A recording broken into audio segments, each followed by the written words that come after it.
Welcome to Caring Support Podcast. This week we have a tremendous individual up from the US. His name is David, and I'm going to get him to introduce himself. But first of all, I just wanted to say that it's taken a bit to get this gentleman to do this with us, purely because he's so busy.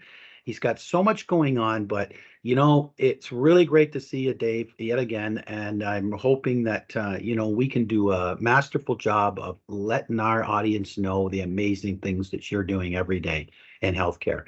So welcome, David Dibble, and could you please maybe introduce yourself, please? Tell us a little bit about yourself. Yes. Thank you, James. I'm just kind of a guy, out there trying to change the world. In this particular case, trying to change the world of healthcare. And we basically developed a program that people can introduce primarily with staff to actually change the systems in which we deliver care, and in so doing, reduce burnout rates and staff shortages and increase the quality of care and safety, all those things that I think healthcare has really been looking for recently. So that's sort of me in a nutshell. That's awesome. Thank you, Dave, and I really appreciate it. It's okay if I call you Dave as opposed to David. Sure. Yeah, Whatever feels right. Okay, just making sure. So our lovely Callie in marketing, she's going to ask you all the questions beyond what I've stated. So please, Callie, if you can carry on. For sure. David, what made you get into your line of work? Well, it's a bit of a long story, which I'll try to keep somewhat brief. I got out of college and started a company, with about $5,000 in the back of an old warehouse. And over time, we built it to about a $10 million business. I had 100 or so employees, and I was still relatively young, and I guess you'd say relatively, successful. But I thought once you have all the stuff, you're supposed to be happy. And I was somewhat dismayed to find out that I wasn't. And so I sort of, started looking into some of those bigger questions in life. Who are we, and why are we here, and what's the purpose of life, and those sorts of things. And that got me introduced to a guy named W. Edwards Deming. He's probably the number one quality guru in history. He's credited with turning Japan around after World War II, and he taught Toyota how to do it. I looked at implementing his teachings in my own company, and it took the company from being a good company to being a great company. And then that got me on this whole path to systems-based quality, and eventually I got pulled to healthcare, and kind of brings us to today. Interesting, Dave. I know when we talked the first time, I was very intrigued by this because you're the one delving into looking at processes and the way things are done, and how you have checks and balances, and how you close the loop, and I think that's amazing because whether you're in the US or you're in Canada, we've got lots of challenges in both our healthcare systems all day long. So I'm very intrigued with how you go about doing this. Well, it's interesting. Excuse me. About the same time that I ran into Deming's work, this was in the early 1980s, I ran into the work of Dr. Ilya Prigogine, and he had won a Nobel Prize for his law of dissipative structures. Right. And the law of dissipative structures is really probably the most powerful unknown principle that's actually driving what we're seeing in healthcare right now, because it describes how all systems, whether we're talking about systems in nature, the physical universe, or man-made systems that we might look at in healthcare or any other man-made system, how they grow, evolve, and change. And, Deming tells us that about 94% of the outcomes we get, good and bad, are a function of these systems, not our individual efforts. So just imagine, here we are, we're trying to change healthcare and make it better and make it work better.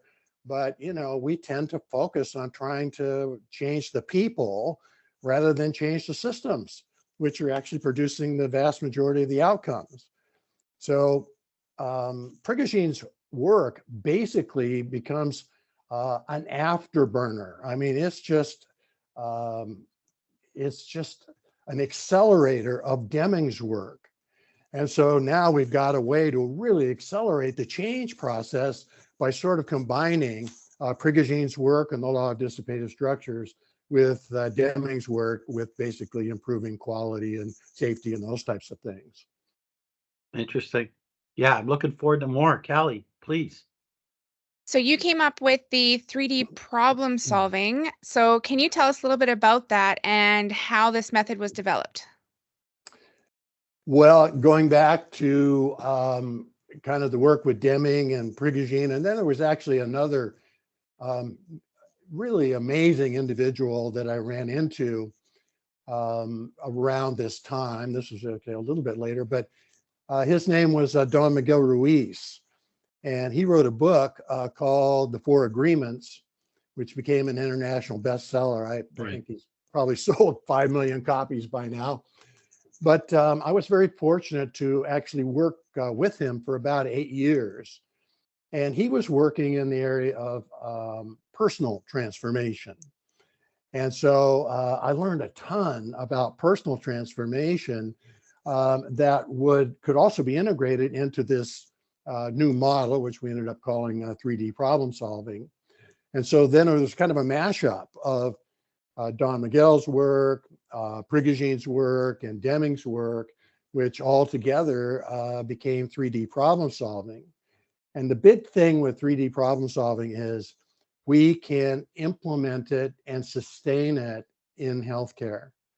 And in healthcare, all these other systems change processes and models, things like Lean and Six Sigma and Lean Sigma and even Toyota, none of them can be sustained, can be implemented or sustained in healthcare, and 3D problem solving can. So we get the benefits of a systems-based approach to problem solving, but also, critically importantly, we can sustain it after we implement it. So I think that's the big differentiator between 3D problem solving and some of these other programs that have been out there. Interesting. Yeah. Well, I'd certainly want to learn more. Well, here I am. Yeah. But Callie, go ahead. Let's delve into this some more. In the spirit of learning more, how does your 3D problem solving method work towards building better healthcare workplaces? Well, there are a couple of things that are really, I think, integral to making it so we can implement it in healthcare. And one of them is that it uses a pull strategy rather than a push strategy. And you'll see that all of these other change programs and so forth, they're top down.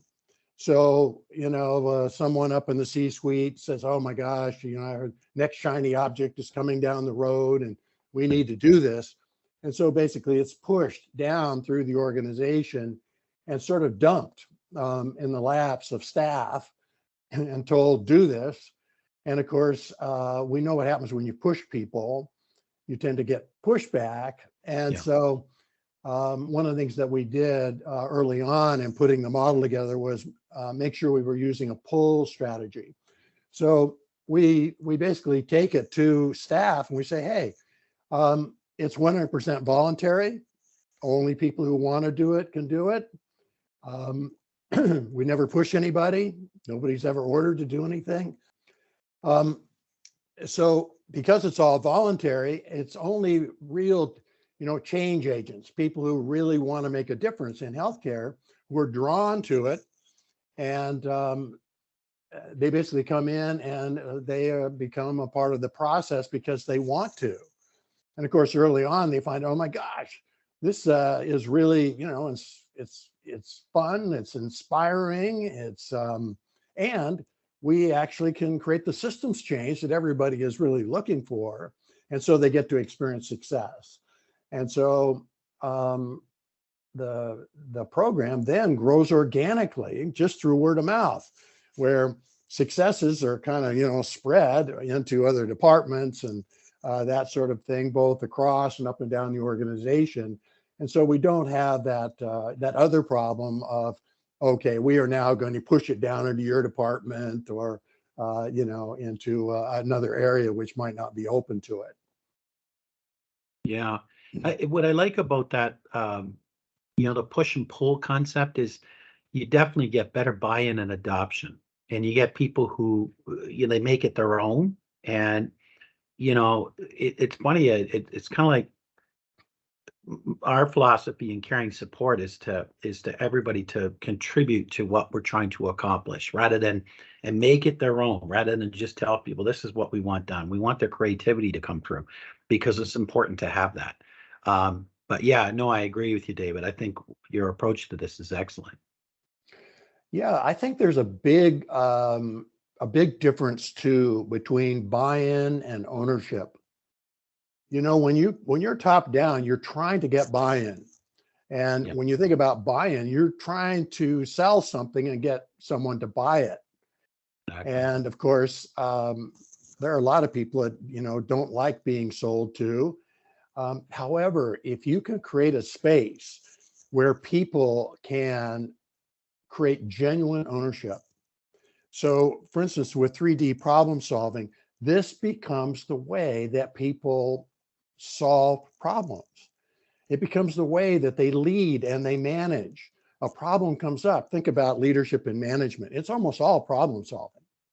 Yeah. And this becomes a part of who they are in how they operate in healthcare or in the workplace, as opposed to having them buying into a program. So in the end, we're always going to be who we are. And so this idea that we become better people, we expand ourselves, we have new skill sets that become a part of us. I think that's really critical in the sustainability side of 3D problem solving. Interesting. Yeah, absolutely. I love it. Absolutely. You've worked with a lot of large and small hospitals using your 3D problem solving method. Can you tell us about a case or two where you went into an absolute mess and how your method turned that organization around? Oh my, yes. We actually have an outcomes report for large and small hospitals. It's a fairly thick document, but there are a few stories that are just, I find them even somewhat remarkable today. I'll share one with you. Actually, this was the first hospital that we worked in, and I had been on a call with the CEO and with a couple members of the board, and they had a couple members of the C-suite, and I'll never forget this. Their CEO, John, he asked me, he said, well, how much work have you done in healthcare? And I said, none. And he said, well, what do you know about healthcare? I said, well, really nothing, except I know it's really goofed up. And there's probably a lot of good work if we could be done in there, if we could fix the systems. And he said, this might be the worst sales pitch I've ever heard. And I said, well, I know, John, but I said, look, systems are systems. I said, it doesn't matter if it's healthcare or anywhere else. I said, I really do know about systems improvement. And I said, it might even be a good thing that I don't know anything about healthcare because I don't have any preconceived notions about it. And so they ended up taking a flyer on me. But one of the first things that always happens when you're doing consulting work in healthcare is they always want to give you their worst problems. And so one of their worst problems was a wellness center that it was kind of the stepchild for the hospital.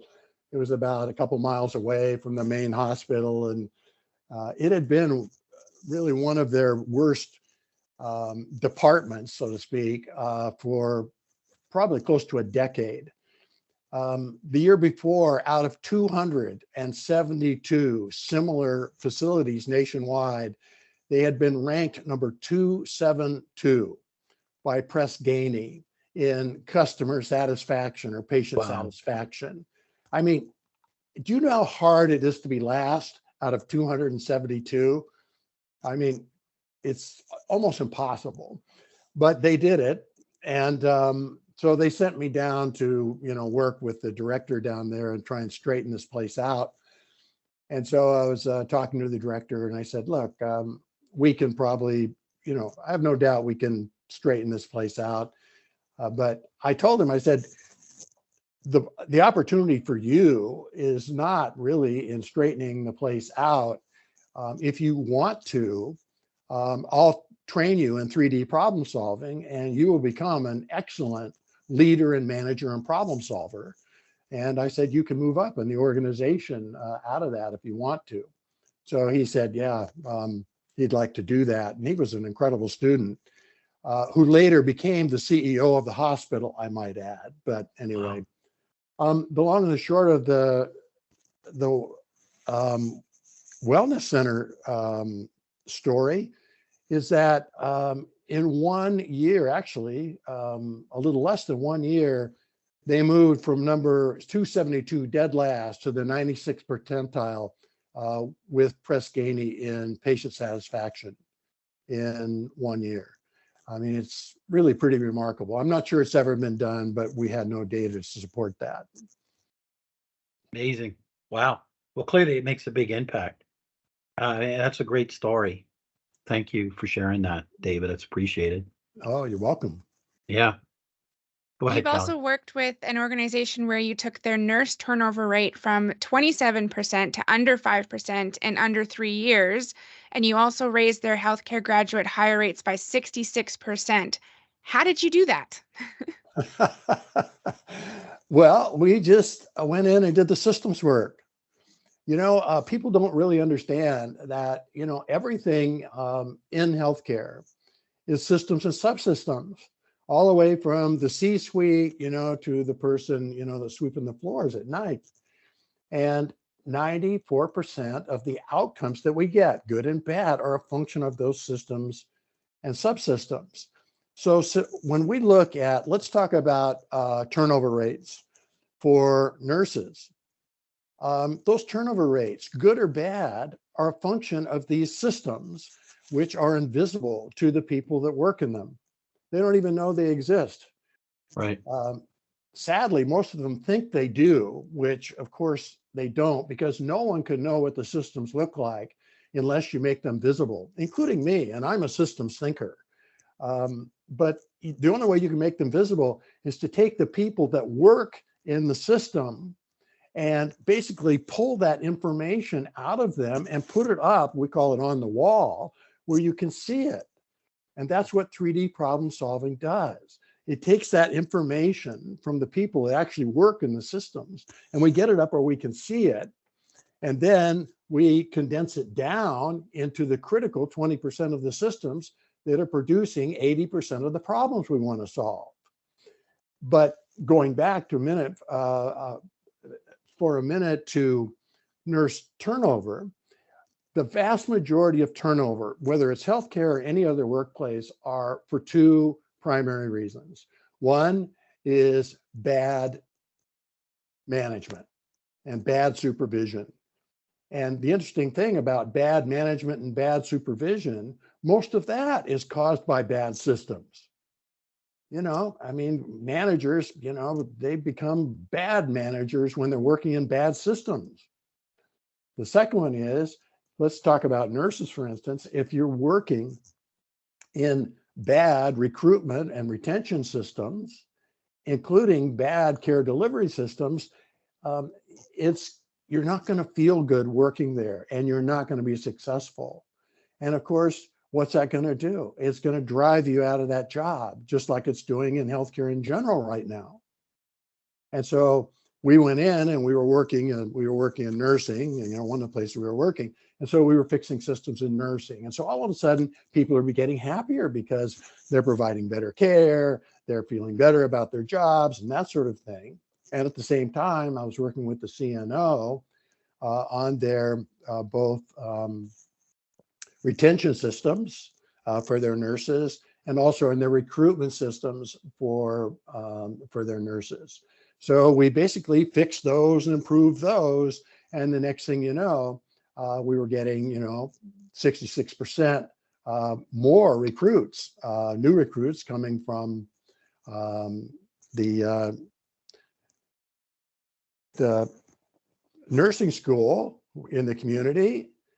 And we were also retaining, they had a 27% rate of turnover in their nurses. And so now the nurses they're becoming happier and they're recruiting better. And so all of a sudden, the rates start to go down. And over 3 years, it went from 27% to under 5%. And they were competing against larger hospitals, that could pay bigger bonuses and that sort of thing. It turns out that if we fix the systems, those things don't matter nearly as much. Mm-hmm. You know what I love about that more than anything, and this is from our point of view, when we talk to a lot of healthcare organizations and when they're talking over retention and turnover, they're often saying things like, oh, that person left because of more money. And I asked them, I said, well, how do you know? Well, and I said, did you talk to them? No. And I said, so how would you know? I said, so that's speculation. I hate to say it, but it's almost like an excuse. And you're more like saying, something, guys, like, you ever heard of stay interviews? You ever heard of like taking the time to find out what's going on with the current state of nurses? But the old adage, we somehow think it's going to be different in healthcare, and sometimes people think this way of other things, but it's not. The old adage is people don't leave a bad company, they leave a bad boss.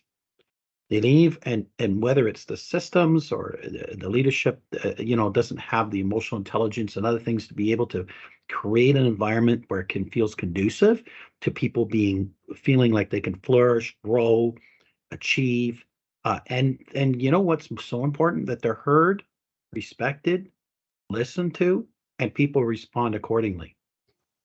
That's a huge, huge factor, because it's so easy just to go off and say, I'm going to go where the grass is greener, like measured by money. But then you still say, well, what happens if they treat me like crap there? I'm back to the same old thing all over again. So I think this is really great, David. I really appreciate this, because I tell you, they need you more than ever now. And they really do. Post-pandemic, I guess we can say we're in that world now, but we're seeing a lot of stuff. So I don't mean to commandeer the conversation, but we see this all the time in talking with healthcare organizations, with the HR, and and the turnover rate is insane. It's crazy, right? Pally, please. The UAB has just submitted 2 peer reviews on implementing the 3D problem solving method. What are you hoping to come out of those publications? Well, I think a lot. Healthcare is very much attuned to evidence-based processes, evidence-based care, that sort of thing. They also are very much attuned to peer-reviewed evidence-based information, particularly new information. And so the idea that these 2 peer-reviewed papers coming out of a really good, academic healthcare system, going to major journals, I think will open up mainstream healthcare, both in the US and internationally, to 3D problem solving. One of the papers is going to be how UAB used 3D problem solving for looking at the wellness of staff and improving turnover rates and burnout rates. And the second one is on how they used it to improve quality of care and safety. I mean, these are, if there are any bigger issues in healthcare right now, I really don't know what they are. No, absolutely. I totally agree with you. I'm intrigued to learn more about this too, and would probably love to see the results of that. But I want to make sure we move this along. So Callie, please, by all means. So How can organizations contact you about getting your help with implementing the 3D problem-solving method? Oh, thank you for asking that question.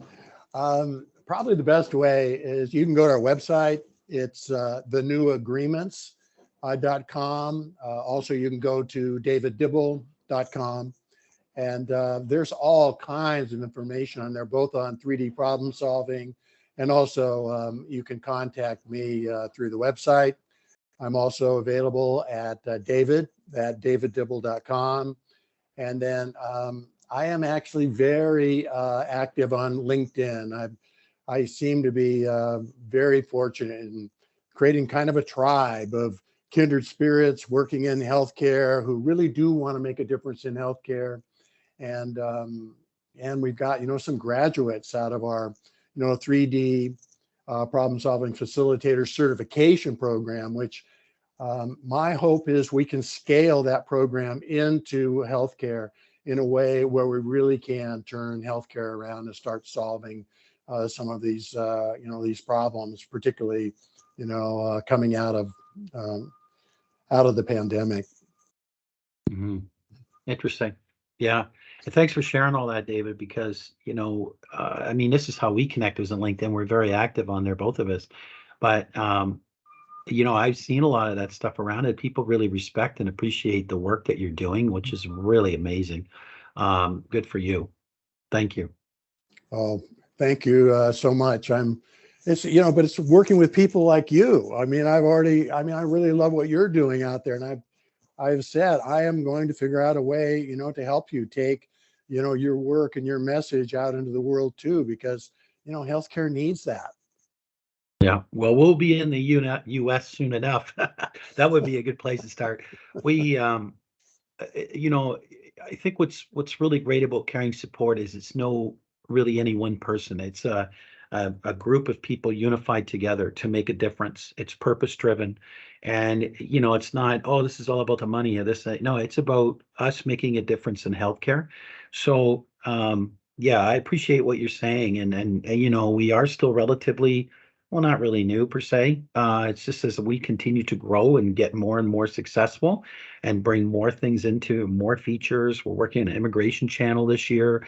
It's going to be, it's already awesome, but it's going to be amazing at that point, because I think that that's the point where we've matured enough to really show the, the whole suite of features and products that we will be able to show to the market.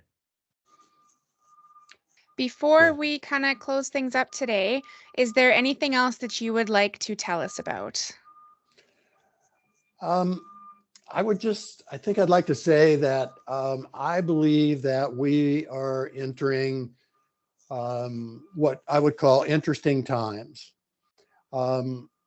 In being a bit of an expert on both systems-based improvement based on Deming, and also the law of dissipated structures, based on Prigoghine's work. Those principles are hard at work in healthcare. They're invisible. People don't know about them. But I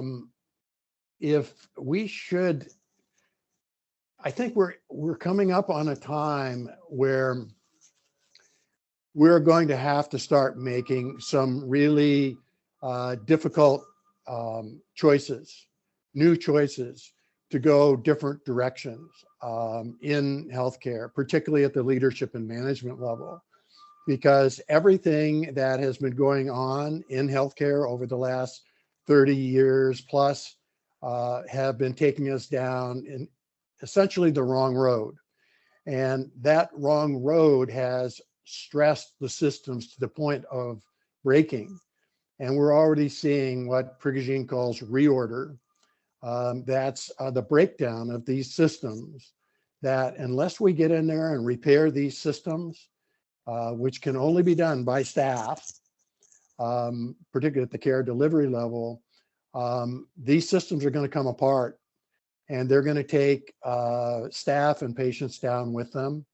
And so we're at this critical juncture where we're either going to be proactive in making these changes, which are going to be made one way or the other, because the law of dissipated structures, there's no choice in where that's going to take these things if we do nothing.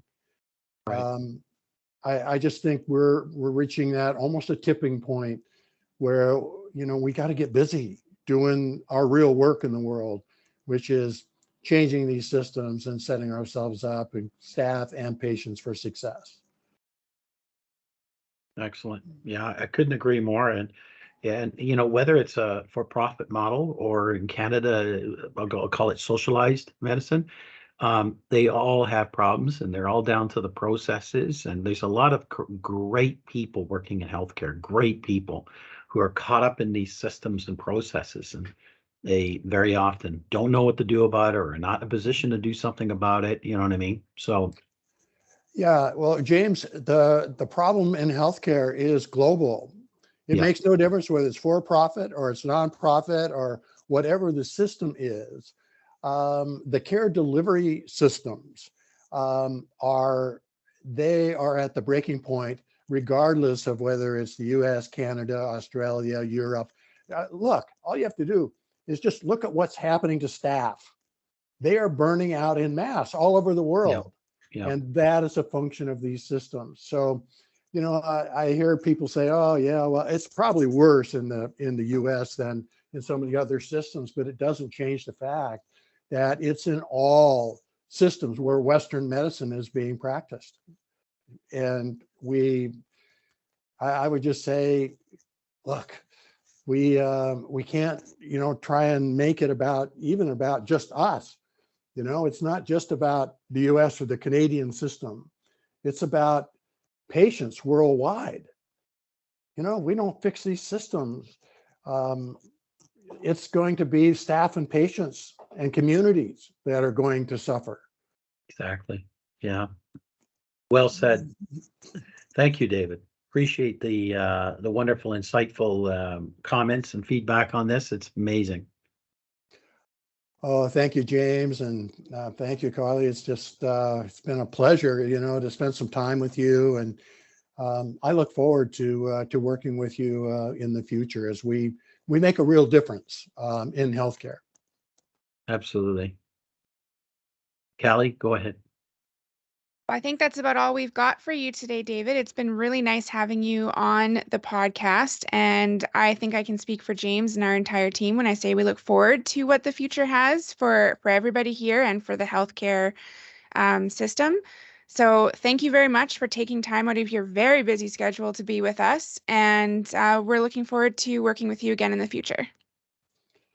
Thanks so much. It's been such a pleasure. And yes, onward and upward, away we go. Absolutely. Thanks, David. Have a great night.